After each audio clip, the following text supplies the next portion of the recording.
பயன்படுத்துகிறவன் எவனோ அவனே தொடர்ந்து கதாநாயகனாக நிற்கிறான் என்று சொன்ன தாத்தாவின் புகழ்பாட மாநில கொள்கை பரப்பு செயலாளர் சாட்டை துரைமுருகன் இப்பொழுது உங்கள் மத்தியில்.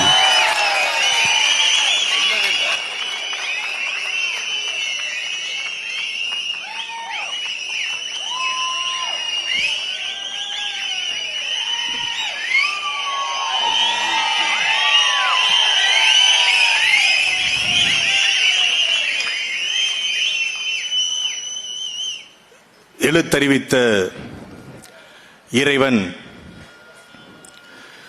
கர்ம வீரர் கிங் மேக்கர் பெருந்தலைவர் தாத்தா காமராஜர் அவருடைய புகழை போற்றுகிற இந்த பெருவிழாவில் கூடியிருக்கிற அண்ணன் உள்ளிட்ட அனைவருக்கும் அன்பு வணக்கம். 1964க்கு பிறகு தமிழ்நாட்டிலே தொடங்கப்பட்ட ஒவ்வொரு கட்சிகளும்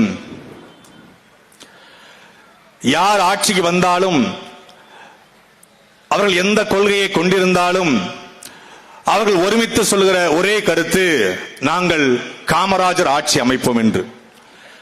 ஏன் காமராஜர் ஆட்சி? 5 முறை 6 முறை முதலமைச்சராக இல்லை, மொத்தமே 9 ஆண்டுகள் தான். 2 முறை தான் முதலமைச்சர். இன்றைக்கு தமிழ்நாடு அரசினுடைய பட்ஜெட் நம்ம எல்லாருக்கும் தெரியும்.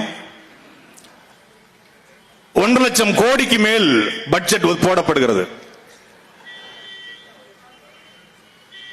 கிட்டத்தட்ட 9 லட்சம் கோடி கடனை வாங்கி வைத்திருக்கிறது. தமிழ்நாட்டுடைய பள்ளிக்கல்வித்துறைக்கு மட்டும் ஒரு ஆண்டுக்கு 45,000 கோடி பட்ஜெட் ஒதுக்கப்படுகிறது. கடந்த 4 ஆண்டுகளில் பள்ளிக்கல்வித்துறைக்கு திமுக அரசு ஒதுக்கிய பட்ஜெட் கிட்டத்தட்ட 1,80,000 கோடி. குறிச்சு வச்சுக்கோங்க, 1,80,000 கோடி திமுக அரசு 4 ஆண்டுகள்ல பள்ளிக்கல்வித்துறைக்கு போட்ட பட்ஜெட். 9 வருஷ காமராஜருடைய ஆட்சி. தயவு செய்து இணையதளத்தை திறந்து படியுங்கள். காமராஜர் ஆட்சிக்கு வருகிற பொழுது தமிழ்நாட்டுடைய மொத்த பட்ஜெட் 41 கோடி. அவர் ஆட்சியை விட்டு இறங்குற பொழுது தமிழ்நாட்டுடைய மொத்த பட்ஜெட் 124 கோடி. பேரன்பிற்குரிய சொந்தங்களே, 124 கோடியில தான் 14,000 பள்ளிக்கூடங்களை கட்டி, அணைகளை கட்டி, PHL தொழிற்சாலை, துப்பாக்கி தொழிற்சாலை என்று எக்கச்சக்க தொழிற்சாலையை உருவாக்கி கல்வி கண்டிருந்து நம்மை படிக்க வச்சான் நம் தாத்தன் கர்ம வீரர் காமராஜர். வெறும் 124 கோடி. ஏன்னா அவன் நேர்மையினுடைய நேர் வடிவமா இருந்தான். அவன் பட்ஜெட்டை ஒதுக்கியது பள்ளிக்கூடத்துக்கு, ஆனால் இங்க பட்ஜெட் ஒதுக்கப்படுவது இவருடைய பாக்கெட்டுக்கு. அதாங்க பிரச்சனை. எல்லோரும் காமராஜர் ஆட்சி அமைப்போம், காமராஜர் ஆட்சி அமைப்போம் சொல்ல காரணம் என்ன? அப்படியாவது அவர் பக்கத்தில் போய் நின்ற மாட்டோமா? 1953 வெள்ளக்காரன் போன காலகட்டம், நாடு முழுக்க பஞ்சம், பசி, பட்டினி, கொடுமை. அதனால பள்ளிக்கூடத்துக்கு யாரும் வரல. அதனால அவர் என்ன பண்றாரு? பள்ளிக்கூடத்தில் மதிய உணவு போட்டாலாவது பள்ளிக்கூடத்துக்கு வருவான் அப்படின்னு மதிய உணவு கொண்டு வராரு. அன்னைக்கு ஒரு லாஜிக் இருந்துச்சு. அவர் மதிய உணவு கொண்டு வந்ததுல, மதிய உணவு கொண்டு வந்த உடனே 2,20,000 இருந்த மாணவருடைய எண்ணிக்கை அவர் ஆட்சியை விட்டு இறங்குகிற பொழுது 11,20,000 உயர்ந்திருக்கிறது. இங்கே பல பேர் சொல்லுவான், உங்களை நாங்க தான் படிக்க வச்சோம், பெரியார் படிக்க வச்சாரு, அண்ணா படிக்க வச்சாரு, கருணாநிதி படிக்க வச்சாரு. எங்களையும் என் அண்ணன் சீமானையும் இங்க கூடியிருக்கிற தேவாவையும் இமாயினையும் மதிவானையும் எல்லோரையும் படிக்க வச்சது எங்கள் தாத்தன் கர்ம வீரர் கிங் மேக்கர் காமராஜர். நான் காமராஜர் கட்டிய பள்ளிக்கூடத்தை படிச்சேன். எப்படி எனக்கு தாத்தா? என்ன படிக்க வச்சதால் அவர் எனக்கு தாத்தா. இங்க பல நம்மளை படிக்க வச்சுதான் சொல்லுவான். வெறும் 124 கோடியில ஒருத்தர் இவ்வளவு பெரிய சாதனைகளை செய்த முடிஞ்சது. அவர் செய்த சாதனைகளை பல பேர் பட்டியல் போடுவாங்க. ஆனா தெரியாத சாதனை, என விளம்பரப்படுத்தல. ஒரு பெரிய விழா நடத்தி, பாசத்தலைவனுக்கு பாராட்டு விழா, கல்வி விழா அப்படிலாம் அவர் நடத்தல. தமிழ்நாட்டிற்கு துப்பாக்கி தொழிற்சாலை கொண்டு வந்துட்டாரு. கிண்டியில ரயில்வே தொழிற்சாலையை கொண்டு வந்துட்டாரு. நீலகிரியில் புகைப்பட சுருள் தயாரிப்பு தொழிற்சாலையை கொண்டு வந்துட்டாரு. தமிழ்நாட்டில் விமானங்களுடைய உதிரி பாகங்கள் தயாரிக்கக்கூடிய ஒரு தொழிற்சாலை ஒப்பந்தமாகிறது. ஒப்பந்தமான உடனே காமராஜர் அவர்கள் இடத்தை தேர்ந்தெடுக்கிறாங்க. சரி பண்ணிடலாம், இல்ல ஒரு 10,000 பேருக்கு வேலை கிடைச்சோம்னு ஐயா திட்டமிடுறாங்க. அந்த நேரம் பார்த்து காங்கிரஸ் அரசு புதிய ஒரு மாநிலத்தை இந்தியாவிலே பிரசவிக்கிறது. சண்டிகர் என்கிற மாநிலம் பஞ்சாபிலிருந்து பிரிந்து உருவாகிறது. அப்ப சண்டிகர் கூடிய முதலமைச்சர் நாங்கள் இப்போதான் பிறந்திருக்கிறோம், எங்களுக்கு ஒரு தொழிற்சாலை வந்தால் நாங்கள் வளர்ந்து கொள்வோம் என்று சொல்றாங்க. ஐயா தான் தேசிய சிந்தனை கொண்டவராச்சே, சரி நீங்கள் எடுத்துக்கொள்ளுங்கள் பிரச்சனை இல்லை என்றார். இன்னைக்கு இருக்கிற தலைவனா இருந்திருந்தா தொழிற்சாலையை நீ வச்சுக்க, அதுல இருக்கிற கான்ட்ராக்ட் மட்டும் எனக்கு கொடு என்று கேட்பான்.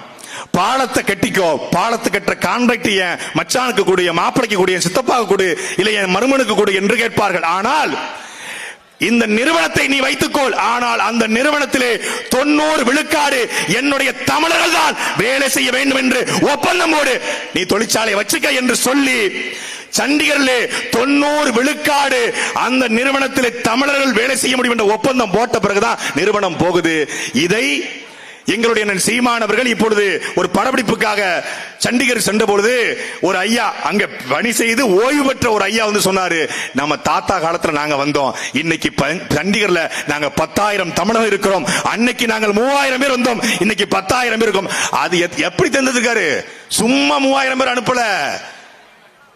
வறட்சியான திருநெல்வேலி, தூத்துக்குடி, விருதுநகர், கிருஷ்ணகிரி, தர்மபுரி, சேலம் இந்த மாவட்டத்தில் போடி, அவன் தான் தலைவன், அவன் தான் தலைவன். எவன் எவன் பாதிக்கப்பட்டிருக்கானோ தாழ கிடப்பாரை தற்காப்பதை தர்மம் என்ற அடிப்படையில் பார்த்து பார்த்து கொடுத்தாரு.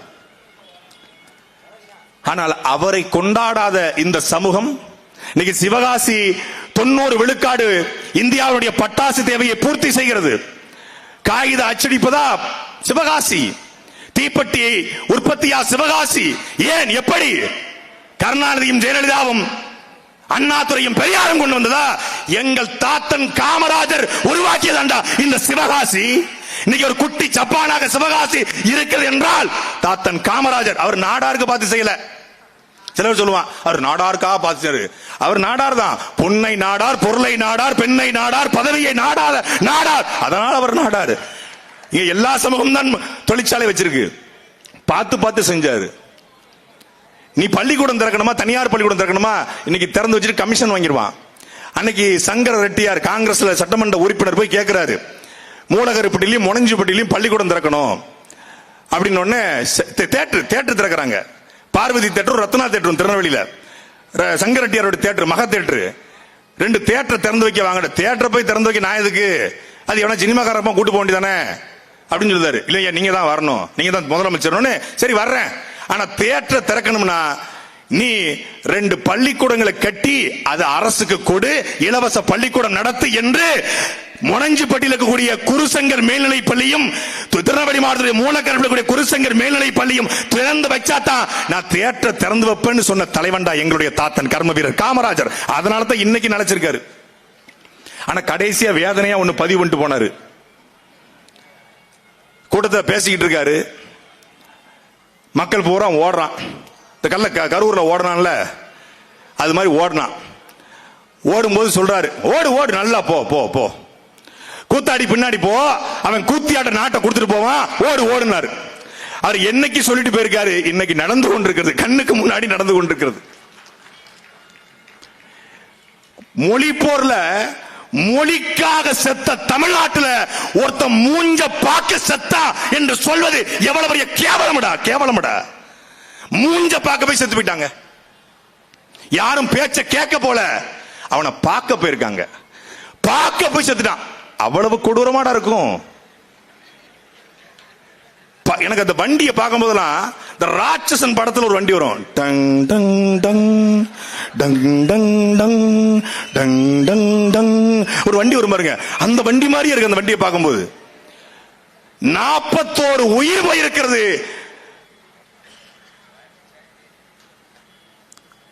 உங்களுக்கு பழி வாங்கணும்னா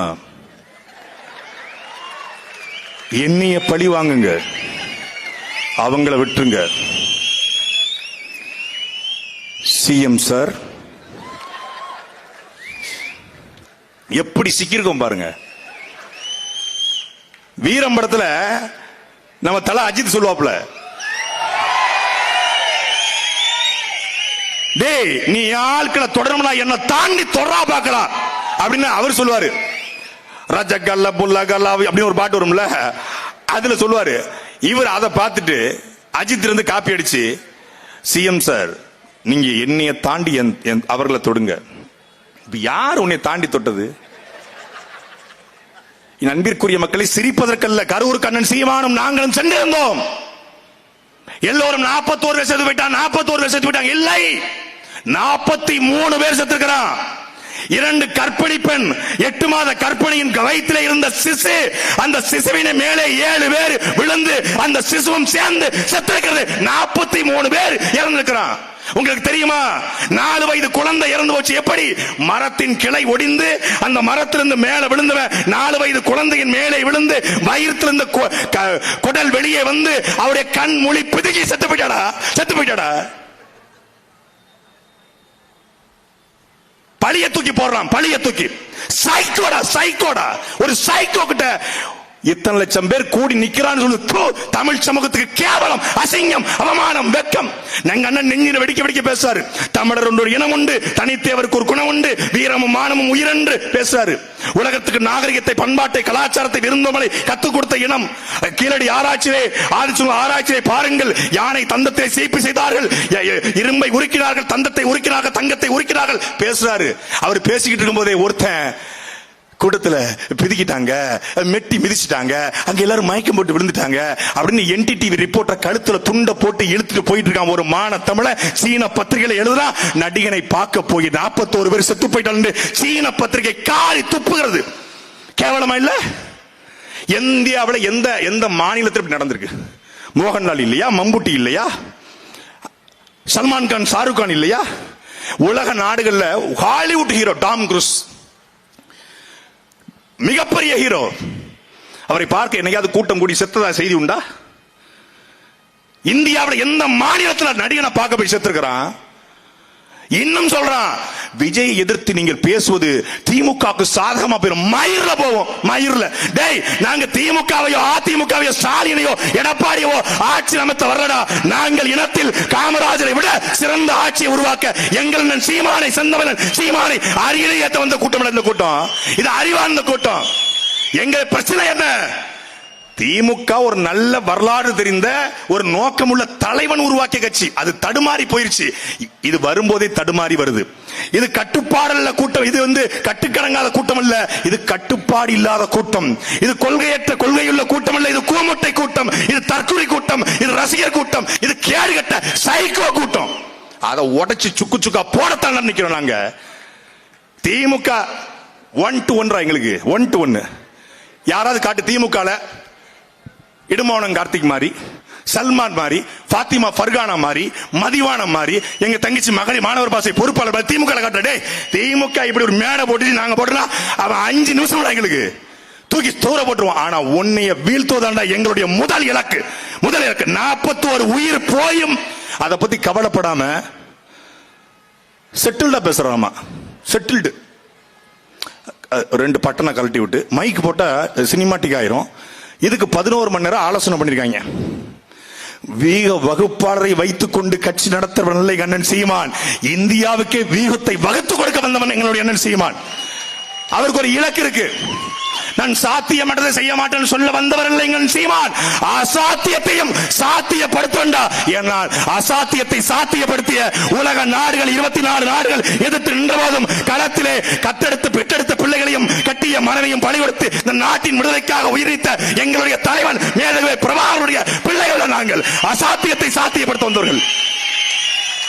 சீமான் வரும்போது சொன்னா அவரெல்லாம் ஒரு தேர்தல் தாங்க மாட்டார்னா, ஒரு தேர்தல் தாங்க மாட்டான். 1.1 ஓடி போயிருவாருன்னா என்கிட்ட சொன்னா சீமான் கீமான்னு தெரியாத பைத்தியம் பிடிச்சிரும்னா. என்கிட்ட சொன்னா சீமான் பணம் வாங்கிட்டாருன்னா 1.1 4 விழுக்காடு 7 விழுக்காடு 8 விழுக்காடு வாங்கி இந்தியாவிலேயே தடை செய்யப்பட்ட இயக்கத்தின் தலைவனாக வைத்துக் கொண்டு, தடை செய்யப்பட்ட கொடியாய் வைத்துக் கொண்டு இந்தியாவிலே தேர்தல் ஆணையத்தில் அங்கீகரிக்கப்பட்ட ஒரே கட்சி அது நாம் தமிழர் கட்சி மட்டும்தான். என் தம்பி இடுமானம் காட்டி சொன்னா, களத்தில் வைத்து எதிரிகளை வீழ்த்துவோம், களத்துக்கு வருவதற்கு முன்பே உதிரிகளை வீழ்த்துவோம் என்று. இந்த உதிரியை வீழ்த்தணும்.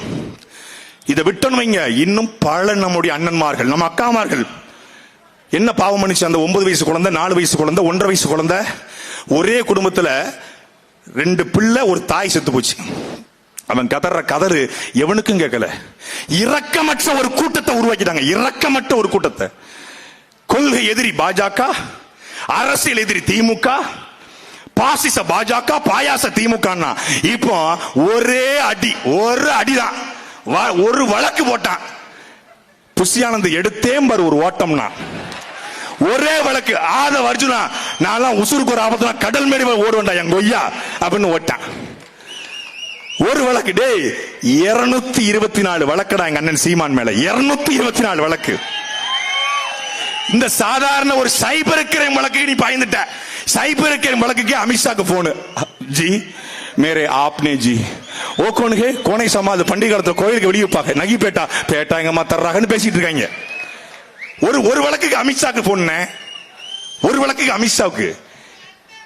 தெரியுமா உங்களுக்கு, இந்தியாவினுடைய உச்சபட்ச அதிகாரம் படைத்த அமைப்பு எது சொல்லுங்க? தேசிய புலனாய்வு முகமை. இந்தியாவுடைய உச்சபட்ச அதிகாரம் படைத்த அமைப்பு. யார வேணாலும் தூக்கலாம், எப்ப வேணாலும் தூக்கலாம், எப்படி வேணாலும் விசாரிக்கலாம், என்ன வேணாலும் பண்ணலாம். என் வீட்டுக்கு, என் தம்பி இடுமானம் கார்த்திக் வீட்டுக்கு, எங்களுடைய சகோதரர் மதிவான் வீட்டுக்கு, தம்பி தென்னக விஷ்ணு வீட்டுக்கு ரைடு வந்தது. எந்த தலைவனாவது இப்படி சொல்லி பார்த்திருப்பீங்களா?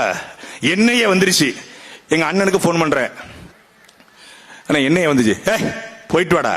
என்னடா பெரிய என்னையே, என்னடா பண்ணிடுவாங்க, போயிட்டு வாடா. என்னடா எடுத்தாங்க வீட்டுல? உங்க புத்தகத்தையும் தலைவர் புத்தகத்தையும். வேற நம்ம வீட்டுல மயிரா இருக்கும், போடா. பெட்டெல்லாம் தூக்கி பார்த்தாங்க, கிச்சன்லாம் உருட்டாங்க, மளிகை ஜாமா தான் இருந்துச்சாங்க. விசாரணைக்கு போனோம், விசாரணைக்கு போயிட்டு வந்து திருப்பி அழைச்சு, போயிட்டு வாடா, தைரியமா போயிட்டு வாடா, என்னடா பண்ணிடுவாங்க என்று. முடிஞ்சா என் வீட்டுக்கு வர சொல்லுடா, அப்படி நான் சொன்னதை அதிகாரிட்ட சொல்லிட்டு வாடா என்று சொன்ன ஒரே தலைவன் எங்களுடைய அண்ணன் சீமான். என்னை அதிகாரி கேட்டாங்க, எதுக்கு உங்க கட்சியினுடைய உறுப்பினர் அட்டையில தலைவர் படம், உங்க தலைவர் படத்தை வச்சிருக்கீங்க, பிரபாகரன் படத்தை வச்சிருக்கீங்கன்னு கேட்டாங்க. இதை எங்க அண்ணன்ட்ட கேளுங்க அப்படின்னு. அவர்கிட்ட கேட்க முடியாதுன்னு உங்ககிட்ட கேட்கிறோம். அதை மட்டும் கொஞ்சம் நீக்க சொன்னீங்கன்னா இந்தியாவிலே நீங்க ஒரு ஜனநாயக கட்சியா மாறிடுவீங்க. அவர்கிட்ட கொஞ்சம் சொல்லுங்க, அவர் கட்சி நடத்ததே அவருக்காகத்தாங்க, நீங்க அவர்கிட்ட சொல்லுங்க. சிரிச்சாரு, அது சொல்ல முடியாம தான் உங்ககிட்ட சொல்றோம்னாரு. அதுதான் எங்களுடைய அண்ணன். ஈரோடு கிழக்கு தொகுதி இடைத்தேர்தல் பிரச்சாரம் 2013 பிப்ரவரி மாதம். திமுகவுக்கும் எங்களுக்கும் நேரடி சண்டை. இதே போல கரூர் கேங் ஆளை கொண்டு நிப்பாட்டி எங்களுடைய கட்சிக்காரனை மண்டையை உடைத்தார்கள். அண்ணன் அன்புத்தன் சொல்லி மண்டை உடைக்கப்பட்டது. நேரடி சண்டை. எஸ்பி வந்தாரு, கலவரம் ஆயிரும், சீமான் கிளம்புங்க அப்படின்னாரு.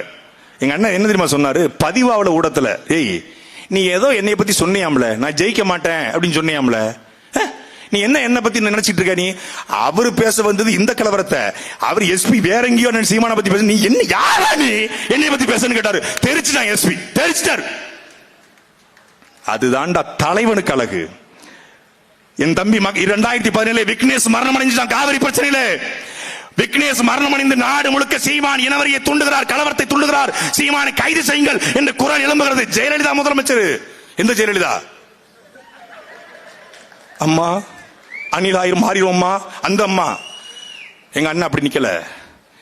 ஏண்டா நாங்கள் பேசுவதே இனவரி, எங்களுடைய கூட்டத்தில் ஒருத்தன் இறந்து போனது இனவரியை தூண்டி இறந்துட்டான்னா ஜெயலலிதாவுடைய கைதுக்கு 100 பேர் செத்துருக்கான. ஜெயலலிதா அன்னிபெசன்ட் அம்மையாரா, ஆங் சாங் சூகியா என்று கேட்டாரா? ஜெயலலிதா என்கிற வீர பெண்மணி, இரும்பு பெண்மணி அதிகாரத்தில் இருக்கும் போதே கேட்ட ஒரே தலைவன் எங்க அண்ணன் சீமான்டா. அதனாலதான் சாகும் வரைக்கும் அவர் கூட நிப்போம்டா. வெட்டி தோல்வியும் மயிரும் மட்டை எம்எல்ஏ எம்பி என்னடா எங்க அண்ணன் கரம் பிடிச்சு நிப்போம்டா. எங்களுக்கு வேலம். ஏய் நாங்கெல்லாம் அவர் உருவாக்கிய பிள்ளைகள்டா. ஆட்டை துறைமுருகன் திமுக பேருவாடி இம்பாடம் கார்த்தி தீம். நாங்க இன்னும் பஞ்சம் பழைக்க போறதுக்கு ராஜீவ்காந்தி கல்யாண சுந்தரம் கிடையாது. டேய் தொலைச்சு விடுவான். உங்களை தொலைச்சு கட்டத்தான் எங்களை களத்தை இறக்கிருக்காரு. எங்களெல்லாம் கட்டுப்படுத்தி வச்சிருக்காரு. எங்களுடைய சென்சார் போர்டு எங்க அண்ணன். ஏய் அப்படிம்பாரு, கட்டுப்படுத்துவாரு. அவர் மட்டும் தம்பி இந்த அண்ணாத்தோ சொன்னார்ல, என்ன மட்டும் தணிக்கை இல்லாம ஒரு படம் எடுக்க விட்டா நான் நாட்டை போட்டுடணும். எங்க அண்ணன் மட்டும் எங்களுக்கு என்னன்னு பேசுற தம்பி ஒரு அரை மணி நேரம் சொன்னா உன்னைய கொன்னு புதைச்சிடுவான். அடுத்த நாளே கட்சியை கலைச்சு போயிடும். அந்த அளவுக்கு வெறிய இருக்கணும். ஏன் களத்துல போய் மக்களை பார்க்கிறோம். எல்லோரையும் விமர்சித்தார்கள். தாவேகா யார் யாரெல்லாம் தாவேக்க விமர்சித்தோ அவங்க எல்லாரும் கருவில் நின்னாங்க. ஆனா அவர் இல்ல. இவர் தான் தலைவரா? விக்னேஷ் இறந்து போயிட்டான். அதை மட்டும் முடித்து. விக்னேஷ் இறந்து போயிட்டான் காவிரி பிரச்சனையில. அவன் இறந்து அவனுடைய உடலை மன்னார்குடிக்கு எடுத்துட்டு போய் அடக்கம் செய்து அந்த நீதி நிகழ்வு முடிகிற வரையும் ஒரு நாள் இரவு முழுக்க தூங்காமல் அன்றைக்கு முழுமைக்கும் கண்ணீரோடு நின்ற ஒரு தலைவன் எங்களுடைய அண்ணன் சீமான். களத்துல தன்னை நம்பி நிற்கிற பிள்ளைகளை கைவிட்டு விட்டு கையேறு நிலையில நான் எமோஷன் ஆயிட்டேன். நீ எமோஷன் ஆகலடா, நாங்க அடிஷன்ல மோசன் ஆயிட்டேன். எமோஷன் நாங்க எமோஷன் ஆயிட்டாரு. அவர் ரொம்ப சென்டிமெண்ட், அவர் ரொம்ப குழந்தை மாதிரி. அப்புறம் எதுக்கு அரசியலுக்கு வராரு? இப்படி எமோஷனல் ஆனவர், சென்டிமெண்ட் ஆனவர், வீக் ஆனவர் என்றால் நாளைக்கு ஒரு பிரச்சனை என்றால் களத்தில் நம்மளை விட்டுட்டு ஓடுவாரா ஓட மாட்டாரா என்ற கேள்விக்கு மட்டும் பதில் சொல்லுங்கள். என் அன்பிற்குரிய மக்களே, காமராஜர் விழாவில் கண்ட கருமத்தையும், ஐயாவின் விழாவில் அற்ப பதர்களையும், எங்க தாத்தாவின் விழாவில் தற்கொலைகளையும் பேசக்கூடாது என்று நினைச்சு வந்த சத்தியத்தை மீறி பேசிட்டேன். அதனால் காமராஜர் போல ஒரு உன்னத தலைவனுடைய, உண்மை தலைவனுடைய, நேர்மை தலைவனுடைய ஆட்சி வர வேண்டும் என்றால் நீங்களுக்கு ஒரே வாய்ப்பு, இறுதி வாய்ப்பு, நமக்கு இருக்கிற வாய்ப்பு விவசாயி சின்னத்திலே நாம் வாக்களிப்பது மட்டும்தான். எந்த சிவகாசியிலேயே நம் தாத்தா காலடி தடம் பதிந்ததோ அந்த சிவகாசியிலே நாம் தமிழக விவசாய சின்னம் வென்றது என்கிற வரலாறு பதிய வேண்டும். வரலாற்று ஒரு சின்ன பிழை நிகழ்ந்துருச்சு. எங்களுடைய தாத்தா கர்ம வீரர் காமராஜரும் எங்களுடைய தாத்தா தெய்வ திருமகனார் முத்துராமலிங்க தேவரும் கரம் கோர்த்து நின்றிருந்தால் இங்க அண்ணாவும் இல்ல, எம்ஜிஆரும் இல்ல, ஜெயலலிதாவும் இல்ல, ஸ்டாலினும் இல்ல. தாத்தாக்கள் நிக்கல, பேரன்கள் தெய்வ திருமணார் முத்துராமலிங்கருடைய பேரன்களும், காமராஜருடைய பேரன்களும், இமானுவேல் சேகரனாருடைய பேரன்களும், முத்துவடநாதருடைய பேரன்களும் எல்லோரும் சேர்ந்து கரம் கோர்த்து நிக்கிறோம். ஒரு தமிழன் செந்தமிழன் சீமானை அரியணை ஏற்ற. நன்றி, வணக்கம். நாம் தமிழர்.